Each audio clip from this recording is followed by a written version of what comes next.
ایسا نہیں ہے کہ اسباب کی دنیا میں فتح کا چانس ہی نہیں ہے. جنگ چھڑی تو بہت سے بڑے ملک اس میں کود پڑیں گے. اگر یہ نہ کیا ہوتا نا عماس نے تو یہ مسئلہ ہی دب گیا تھا ہمیشہ کے لیے. سارے ملک تسلیم کرنے پہ لگ گئے تھے. قربانیاں تو دی ہیں لیکن یہ مسئلہ بھی تو اٹھ گیا نا دوبارہ. کچھ بھی نہیں کر سکتا, انتظار کرے حالات کا. راستہ کھلے تو آدمی جائے نا, راستہ ہی بند ہے تو کیا کرے گا. پھر تو جانا چاہیے پھر فوراً.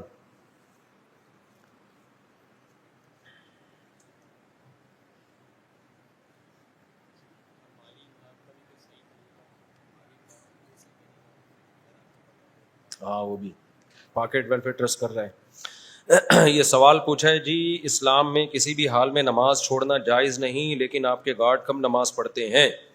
یہ نماز پڑھ کے آتے ہیں مغرب کے بعد, یہ یہاں جب جماعت ہوتی ہے اس کے بعد پڑھتے ہیں. عشاء کی نماز کا ٹائم تو بہت ہوتا ہے, کوئی ایک گارڈ بھی نماز نہیں چھوڑتا ہے. مفتی صاحب مسجد میں ہنسنا اور کہکے لگانا منع ہے. آپ تو بیان میں ہنستے ہیں, کہکے تو نہیں لگاتا, ہنستا ہوں. ہنسنا منع نہیں ہے اگر کوئی جائز بات پہ ہنسی آئے.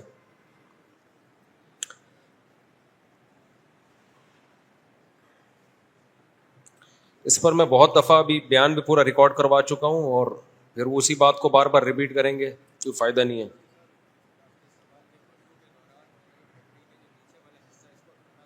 لازم ہے, لیکن داڑھی اگر ہو تو پھر نہیں دھو, پھر اوپر سے پانی بہا دینا کافی ہے. بس صحیح ہے, کافی ہے اتنا. ان پر 14 مسلمان ممالک کے درمیان میں موجود ہے, پر ہم مسلمان خاموش ہیں. 3 جنگیں لڑ چکے ہیں عرب لوگ, عرب ممالک 3. یہ جو ہر وقت نیگیٹو کی منفی باتیں ہوتی ہیں نا کہ مسلمان ممالک کچھ نہیں کر رہے, عرب نے مل کے 3 دفعہ اسرائیل سے جنگ لڑی ہے. تینوں جنگوں میں شکست ہوئی ہے, اور وجہ شکست کی یہ ہے کہ پیچھے امریکہ سپورٹ کر رہا ہے. تو کیونکہ اسرائیل سے لڑنے کا مطلب ہے کہ امریکہ سے لڑائی, اس وجہ سے شکست ہو جاتی ہے. تو وہ 3 دفعہ لڑ کے بیٹھ چکے ہیں, اب کیا کریں ہم. ہونا یہ چاہیے اگر تھوڑا سا بارڈر کھول دیں نا تو پوری دنیا کے مسلمان پیدل ہی اسرائیل کو فتح کر کے آ سکتے ہیں. اتنی بڑی تعداد میں مسلمان ہیں, اور ان میں جانے کا جذبہ بھی ہے کہ تھوڑا سا بھی راستہ کھل جائے تو یہ پیدل ہی ہوتے ہوتے, اتنی بڑی تعداد ہے تو یہ 8-10 کروڑ تو ویسے ہی چلے جائیں گے. اسرائیل پہیاں فتح کر کے آ جائیں گے. لیکن بات یہ کہ جانے نہیں دیتے, راستہ نہیں ہے. کیونکہ اگر مصر راستہ دیتا ہے نا, تھوڑا سا بھی راستہ کھولتا ہے, تو پہلے اسی بیس پہ اسرائیل مصر پہ اٹیک کر کے اس کے علاقے لے چکا ہے کہ مصر نے راستہ کھولا ہوا تھا مجاہدین کے لیے. تو اس بیس پہ اسرائیل نے آدھا مصر پہ قبضہ کر لیا. سمجھ رہے ہو. تو جب مصری ہاتھ سے نکل گیا ان کے, تو ایسا گچھی پکڑی ہے نا چاروں طرف سے. تو اب دیکھیں آگے ہوتا کیا ہے, اللہ خیر کرے.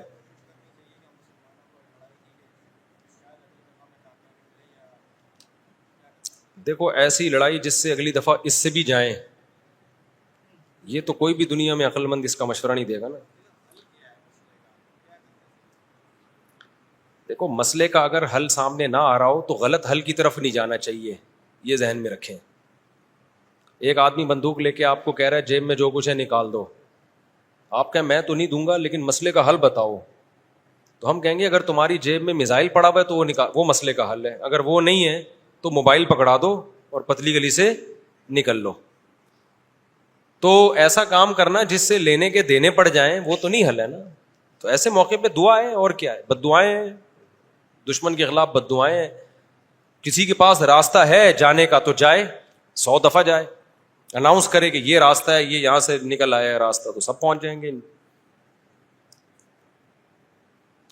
ایک چیز اصولی طور پہ یاد رکھیں, جو چیز اختیار میں ہے اس میں انسان کمی نہ کرے, جو اختیار میں نہیں ہے اس کے بارے میں سوچے نہیں. اس سے ٹینشن کے سوا کچھ بھی حاصل نہیں ہوتا, کیونکہ جب آپ ایسی چیز کا سوچنا شروع کرتے ہیں نا جو آپ کے اختیار میں نہیں ہے, تو ہمیشہ وہ کام کر لیتے ہیں جس کا پہلے سے بھی زیادہ نقصان ہوتا ہے, جس کا پہلے سے زیادہ نقصان ہوتا ہے. میری پالیسی ہمیشہ یہی رہی ہے ہر معاملے میں, جو اپنے اختیار میں ہے چھوڑو نہیں, جو اختیار میں نہیں ہے پڑھو نہیں اس میں. سمجھ رہے ہو کہ نہیں سمجھ رہے؟ اگر ہم اس اصول پہ اختیار کر لیں بہت سارے معاملات ہمارے ویسے ہی سیدھے ہو جائیں گے. تو لوگ جو بلا وجہ فنڈر بننے کی کوشش کرتے ہیں نا, ہم یہ کر دیں گے ہم وہ کر دیں گے, وہ فنڈر گیری ہی ہوتی ہے.